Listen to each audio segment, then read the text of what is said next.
आज आपण खुसखुशीत गुळाच्या कापण्या बघणार आहे.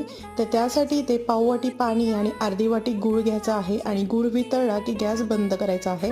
नंतर त्यामध्ये सुंठ पावडर आणि वेलची पावडर ॲड करायची आहे आणि ते थंड करण्यासाठी ठेवायचं आहे. नंतर 1 वाटी गव्हाचं पीठ आणि 2 चम्मच डाळीचं पीठ घ्यायचं आहे आणि कडकडीत 1 चम्मच मोहन ॲड करायचं आहे आणि ते व्यवस्थित मिक्स करून आपण जे गुळाचं पाणी बनवून ठेवलं होतं ते देखील ॲड करायचं आहे. मस्त मळून घ्यायचं आहे आणि 10 मिनिटासाठी रेस्ट करायला ठेवून द्यायचं आहे.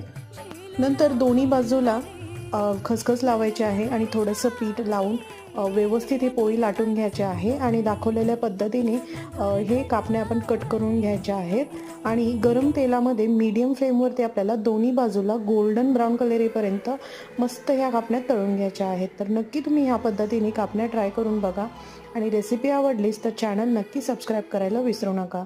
थँक्यू.